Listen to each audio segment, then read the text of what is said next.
voices like that are really going to help us out.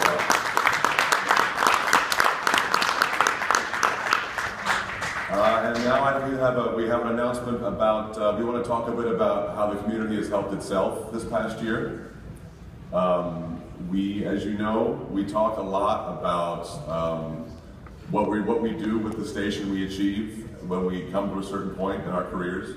And this year, based in part on the fantastic efforts of Jeff Bogle, who is our scholarship chair, we created the DAD 2.0 Scholarship Fund. And this year,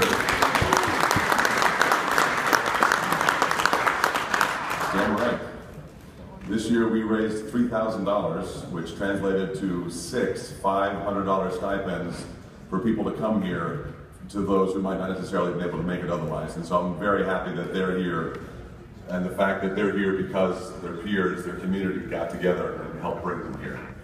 So we talk about turning our efforts outward in terms of how we can change some lives. Well, we were doing that when we turned our efforts inward as well.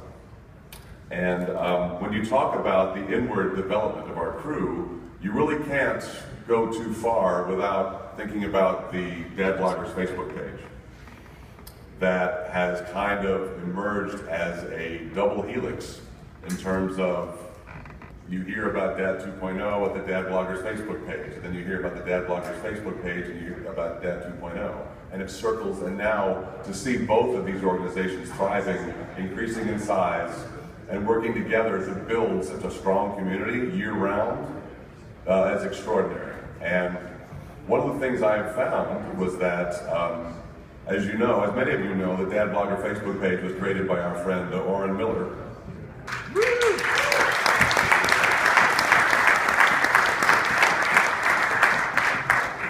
He is unable to be with us for reasons we're about to talk about, but he told us that he was inspired to start the Dad Blogger Facebook page after he saw what GovMed Plus Care did when we were meeting Doug Flutie at MetLife Stadium back in the fall of 2011. So when you think about how Dad 2.0 was a little embryonic thing, we hadn't even happened yet. You know, we had just worked with, we had happened once actually, 2012. So we had happened once, and Dove had just signed on to be our title sponsor for the first year.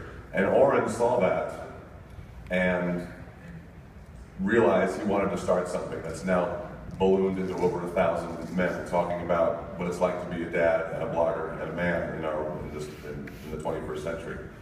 So we have a very happy announcement. As of now, we have renamed our scholarship fund the Oren Miller Dad 2.0 Scholarship.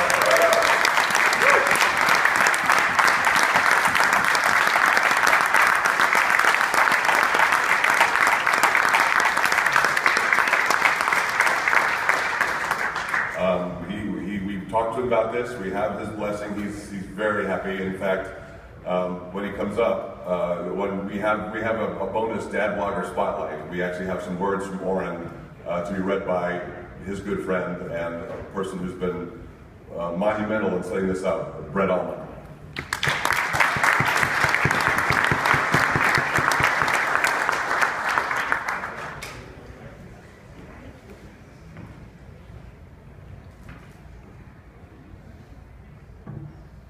First of all, I want to say a bunch of us have been sending out tweets and Facebook posts to kind of let Oren know we've been missing him. So if you guys want to do that, he tweets it at bloggerfather, and the hashtag we've been using is dads for Oren, DADS number 4 OREN.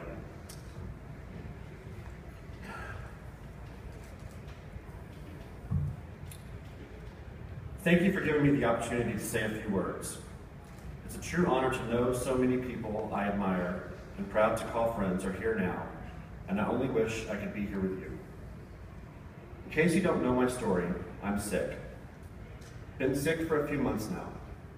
Some people think I'm brave, but honestly, I haven't dealt with this health situation as well as I had hoped I would. It's been much harder than I imagined it to be honest. Like I wrote in one of my blog posts, it's not so much about not fighting hard enough, but about losing the ability and the motivation to fight at all. Luckily, I have hundreds of good people in my corner, supporting me, pushing me, grabbing the white towel from my hands and telling me to keep on fighting. You are my motivation. This community here, all of you, and especially the guy reading this thing, have done for me and for my family more than anyone has ever done. You sustained our family when my wife was forced to cut back on her work and the co-pays started to accumulate. You've sustained us mentally when we feared we were going to face an abyss by ourselves, and you've taught me the meaning of friendship. I'm forever grateful to all of you. It was a hard summer, followed by an even harder winter, but somehow, with everything going on, I still feel lucky.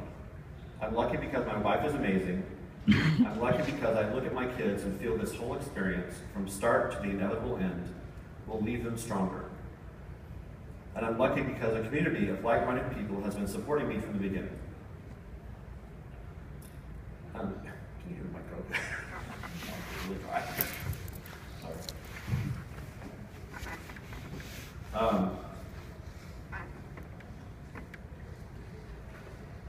There's water right here. And I'm proud. Knowing I had even a small, passive part in getting some well-deserved writers get more readers through the group and through opportunities within the group is an amazing feeling. I used to play in a band in my 20s, and I was always frustrated because so many good bands would never make it anywhere. I used to think someone should really do something about it. And now I'm proud because I was able to do something about it. If this thing I started has made one good writer have one more reader, then I feel I have reason to be proud. And I'm grateful and honored today.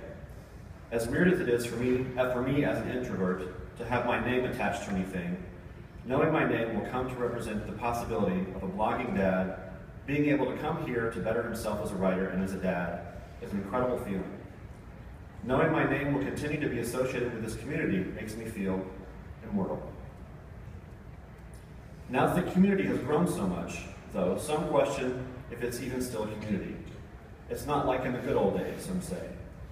But I think all it takes is for everyone in this room to look around them and see all the people they know, the people they've met before on Facebook or in previous summits.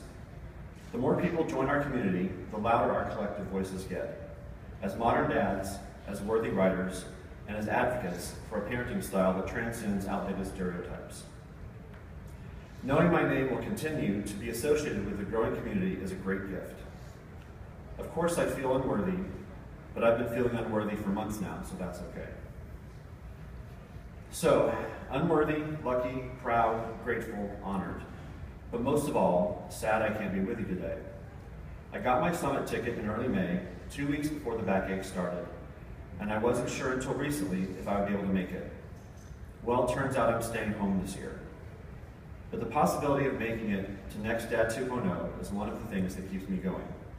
The new normal changes daily, and I have to believe I will see you all next year. Until then, I hope you have an amazing time in San Francisco, and I hope you come to visit when you're in the neighborhood. Thank you for letting me speak here, and thank you for listening. I love you all. Oren.